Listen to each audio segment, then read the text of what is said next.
আসসালামু আলাইকুম, আমি লাবণী রহমান চলে আসলাম আরও একটি রেসিপি নিয়ে। আলু আর বরবটি দিয়ে কাতল মাছ রান্না।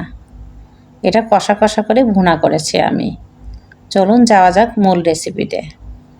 প্রথমে আমি ফ্রাই প্যানে তেল দিয়ে ভালো করে মাছগুলা ভাজি করে নিব। সরিষার তেল। মাছ ভাজির সাথে সাথে আজ আমি ভেন্ডিও ভাজি করছি পাশের গ্যাসে। আজ আমি দুইটি তরকারি রান্না করব। খুব তাড়াতাড়ির জন্য আমি একটু বাইরে যাব, এই জন্য তাড়াতাড়ি করে আমি একসঙ্গেই রান্না বসিয়ে দিয়েছি। পেঁয়াজ হালকা বাদামি রং করে ভেজে নিয়ে এর মধ্যে একে একে মশলা অ্যাড করব। হালকা পেঁয়াজি রং করলে খেতে ভালো লাগে। দিয়ে দিয়েছি কাঁচামরিচ আর জিরা, পেঁয়াজ, রসুন আর হলুদের গুঁড়া, ঝালের গুঁড়া। সামান্য একটু পানি দিয়ে আর দিয়েছি লবণ দিয়ে মশলাটা আমি কষিয়ে নিব। ভালো করে মশলা কষানো হয়ে গেলে এর মধ্যে আমি কেটে রাখা আলু আর বরবটি দিয়ে দেব।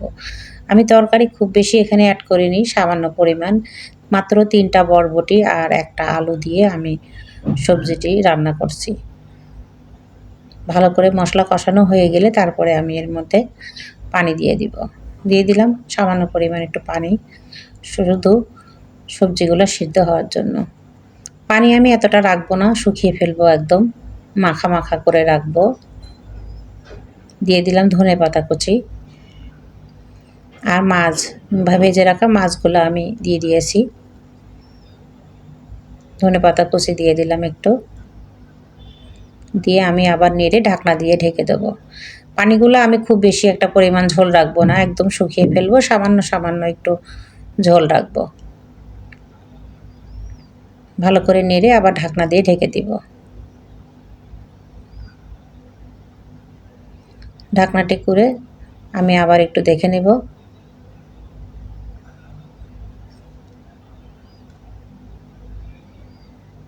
হয়ে গেল আমার বরবটি আর আলু দিয়ে আজকের সবজি রান্না কাতল মাছ দিয়ে।